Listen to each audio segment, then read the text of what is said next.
আসসালামু আলাইকুম রহমতুল্লাহ। বন্ধুরা, আপনারা আমার সামনে একটি এনার্জি মিটার দেখতেছেন, একটা এমসিবি ডিপি ব্রেকার লাগানো দেখতেছেন এবং ব্রেকারের উপরে এবং মিটারের উপরে কিছু এলোপাতারি কেবল দেখতেছেন এবং এখানে একটা বুট লাগানো আছে।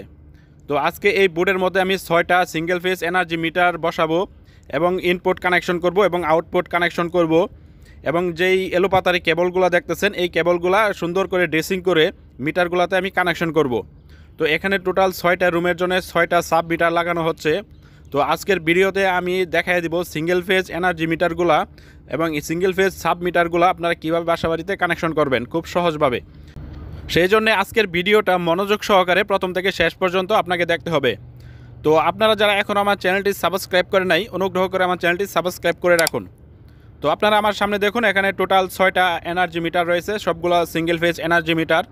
এই মিটারগুলাই আমি আজকে বসাবো। এটা হোসাফ কোম্পানির এই সিঙ্গেল ফেজ এনার্জি মিটার। তো আপনারা দেখতে পারতেছেন এখানে টোটাল 6টা মিটার রয়েছে। তো এই 6টা মিটারই আমি আজকে কানেকশন করে আপনাদেরকে দেখাবো। আপনারা অবশ্যই মনোযোগ সহকারে সম্পূর্ণ ভিডিও দেখবেন। তো ভিডিও দেখলে আপনারাও কিন্তু খুব সহজভাবেই এই মিটারগুলো কানেকশন করতে পারবেন যে কোনো বাসা বাড়িতে। প্রথমে আমি বোর্ডের মধ্যে প্রত্যেকটা মিটার 3টা করে স্ক্রুপ দিয়ে সিরিয়াল অনুযায়ী আমি বসিয়ে নিয়েছি। তো দেখুন আপনারা, আমি কিন্তু খুব সুন্দরভাবে 6টা মিটার কিন্তু সিরিয়াল অনুযায়ী বসাই নিয়েছি। উপরে আমি 5টা মিটার বসাইছি এবং নিচে আমি একটা মিটার বসাইছি। উপরে আমার স্পেস ফাঁকা নেই, সেজন্য আমি নিচে বসাইছি। তো এই মিটারগুলো আপনারা অবশ্যই সোজা করে মেজারমেন্ট করে ভালো করে বসাবেন, তাহলে দেখতে সুন্দর দেখা যাবে। আঁকা বাঁকা বসালে দেখতে খারাপ দেখা যাবে।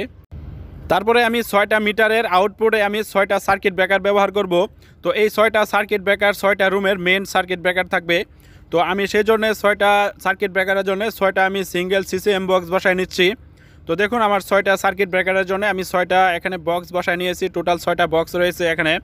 এখানে 6টা সার্কিট ব্রেকার থাকবে 6টা রুমের জন্য মেন সুইচ হিসাবে থাকবে এখানে। তারপরে দেখুন 6টা মিটারের আমি ইনপুটের যে ফেস লাইন সেটা অলরেডি কানেকশন করেছি। তো আপনাদেরকে এখন দেখাবো আপনারা কিভাবে ইনপুটে এবং আউটপুটের লোডগুলো কিভাবে কানেকশন করবেন। তো সমস্ত কিছু এখন আপনাদেরকে আমি সুন্দরভাবে দেখাই দিব, আপনারা মনোযোগ সহকারে ভিডিওটা দেখতে থাকুন। তারপরে দেখুন প্রত্যেকটা সিঙ্গেল ফেজ এনার্জি মিটারের মধ্যে কিন্তু 4টা করে নাম্বারিং করা থাকে। 1, 2 হচ্ছে আপনার ইনপুট কানেকশনের জন্য এবং 3, 4 হচ্ছে আপনার আউটপুটের কানেকশনের জন্য। তো 1-এর মধ্যে আপনার ইনপুটের যে ফেস রয়েছে সেটা দিতে হবে এবং 2-এর মধ্যে ইনপুটের যে নিউট্রাল রয়েছে সেটা দিতে হবে। 3-এর মধ্যে আপনার আউটপুটের যে নিউট্রাল রয়েছে সেটা কানেকশন করতে হবে এবং 4-এর মধ্যে আপনার আউটপুটের যে ফেস লাইন রয়েছে সেটা কানেকশন করতে হবে। নাম্বার অনুযায়ী এখন আমি আপনাদেরকে মিটারগুলো কানেকশন করে দেখাবো। আপনারা অবশ্যই মনোযোগ সহকারে দেখবেন, কারণ এই কানেকশনটা আমি ড্রয়িংয়ের মাধ্যমে আপনাদেরকে দেখাই দিব যাতে বুঝতে সুবিধা হয়। তো দেখুন এখানে আমার মেন এনার্জি মিটার যেটা ছিল প্রথমে দেখাইছিলাম, তারপরে মেন সার্কিট ব্রেকার, তারপরে এখানে 6টা মিটার বসাইছি এনার্জি মিটার সিঙ্গেল ফেজ এবং 6টা মিটারের জন্য 6টা সার্কিট ব্রেকার নিচে বসাইছি। সবগুলা কানেকশন আপনাদেরকে আমি প্র্যাকটিক্যালি দেখাতে পারতাম, কিন্তু অল্প সময়ের মধ্যে মিটার সবগুলা কানেকশন করতে হবে এবং আমি একা কাজটা করতেছিলাম, ভিডিও করার মতো কেউ ছিল না, যার জন্য আপনাদেরকে প্র্যাকটিক্যালি দেখাতে পারলাম না।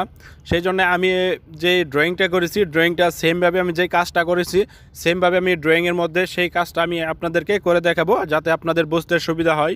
প্রথমে আমি মেন মিটারের কানেকশনটা করতেছি, নিউট্রাল ফেজ ইনপুটে কানেকশন করলাম।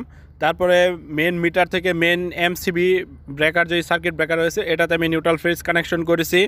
তারপরে আমি প্রত্যেকটা মিটারের 1 নম্বরে আমি ইনপুটের যে ফেস লাইন সেটা আমি কানেকশন করব এবং আমি সেটা মেন সার্কিট ব্রেকারের ফেস লাইনের সাথে কানেকশন করে দিয়েছি।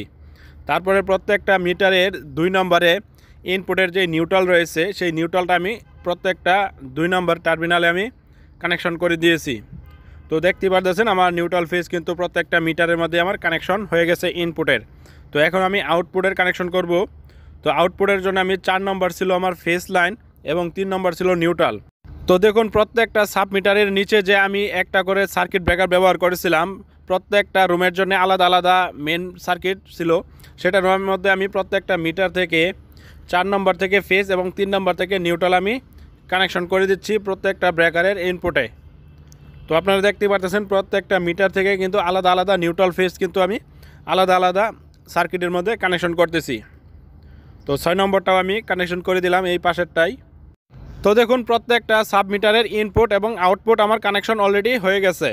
তো এখন আমি প্রত্যেকটা সাব মিটারের নিচে যে সার্কিট ব্রেকার ব্যবহার করছিলাম, প্রত্যেকটা রুমের জন্য আলাদা আলাদা সার্কিট ব্রেকার, এই আলাদা আলাদা সার্কিট ব্রেকার থেকে আমি আলাদা আলাদা রুমের জন্য কানেকশনটা দিয়ে দেব। তো R1 আমি 1 নম্বর রুম, R2 আমার 2 নম্বর রুম, এবং R3 3 নম্বর রুম, R4 4 নম্বর রুম, R5 5 নম্বর রুম, এবং R6 এটা হচ্ছে আমার 6 নম্বর রুমের মেইন সার্কিট। তো দেখুন আমার কানেকশনটা কিন্তু এখানে খুব সুন্দরভাবে আমি দেখাই দিয়েছি। এই অনুযায়ী কিন্তু আমি সবগুলা ব্রেকার এবং সবগুলা মিটার কিন্তু কানেকশন করেছি। তো আপনারা এটা ভালো করে দেখবেন, তাহলেই বুঝতে পারবেন। আপনাদের বোঝার সুবিধার্থে আমি ইনপুটের কানেকশনগুলো আমি আরেকবার দেখাই দিচ্ছি। তো দেখুন প্রত্যেকটা মিটারের 1 নম্বর টার্মিনালে আমি ইনপুটের যে ফেজ লাইন সেটা কানেকশন করে মেইন সার্কিট ব্রেকারের সাথে ফেজের সাথে আমি কানেকশন করে দিয়েছি। তারপরে প্রত্যেকটা মিটারের 2 নম্বর টার্মিনালে আমি ইনপুটের যে মেইন নিউট্রাল রয়েছে সেটা আমি কানেকশন করে আমি মেইন সার্কিট ব্রেকারে আমি কানেকশন করে দিয়েছি। তো আপনারা এই অনুযায়ী কানেকশন করবেন এবং 3 থেকে আউটপুট নিউট্রাল ব্যবহার করবেন এবং 4 থেকে আউটপুট ফেজ ব্যবহার করবেন। তো এভাবেই আপনারা কানেকশনগুলো করবেন। তো এখন আমি সবগুলা মিটারে লাইন দিয়ে দেখব যে মিটারগুলো রানিং হয় কি না। তো দেখুন আমি মিটারে লাইন দিয়ে দিয়েছি, এখন সবগুলা মিটারে কিন্তু লাইট জ্বলতেছে এবং সবগুলা মিটারে কিন্তু 0 0 দেখাচ্ছে, কারণ সবগুলা কিন্তু নতুন মিটার, সেই জন্য সবগুলাতে ইউনিট 0 0 দেখাচ্ছে। তো বন্ধুরা আশা করি ভিডিওটা আপনারা মনোযোগ সহকারে দেখেছেন। তো আপনারা প্রত্যেকটা বাসা বাড়িতে মেন মিটারের আন্ডারে যেই সাব মিটারগুলো থাকবে আপনারা সেমভাবে কিন্তু কানেকশন করতে পারবেন। এবং বাসাতে যদি একাধিক মেইন মিটার থাকে তাহলে প্রত্যেকটা মিটারের আন্ডারে কয়টা করে সাব মিটার থাকবে ততটা করে আপনারা সাব মিটারগুলো সেমভাবে কানেকশন করবেন। তো বন্ধুরা সময় স্বল্পতার কারণে আপনাদেরকে হয়তো বা ভালো করে দেখাতে পারি নাই এবং ভালো করে বোঝাতে পারি নাই, তারপরে যতটুকু সম্ভব হয়েছে আপনাদেরকে আমি বোঝানোর চেষ্টা করেছি। তারপরেও যদি আপনারা বুঝতে অসুবিধা হন তাহলে আমাকে কমেন্ট করে জানাবেন, আমি আপনাদেরকে সমাধান করে দেব। এবং আপনারা অবশ্যই আমাকে সাপোর্ট করবেন, সাপোর্ট করলে আমি আপনাদেরকে আরও নতুন নতুন ভিডিও উপহার দেব। এবং অলরেডি আমার চ্যানেলে কয়েকটা ভিডিও রয়েছে যে এনার্জি মিটার 3 ফেজ এনার্জি মিটারগুলো কীভাবে কানেকশন করতে হয়, ইন্ডাস্ট্রিয়াল 3 ফেজ এনার্জি মিটারগুলো কীভাবে সিটি দিয়ে কানেকশন করতে হয়, সেই ভিডিওগুলোও রয়েছে, আপনারা সেই ভিডিওগুলো দেখবেন। এবং পরবর্তীতে আরও এনার্জি মিটার কানেকশনের আমি ভিডিও আপনাদেরকে দিব, আপনারা অবশ্যই আমার পাশে থাকবেন। তো আজকের মতো ভিডিওটা এই পর্যন্তই, সকলকে অসংখ্য ধন্যবাদ।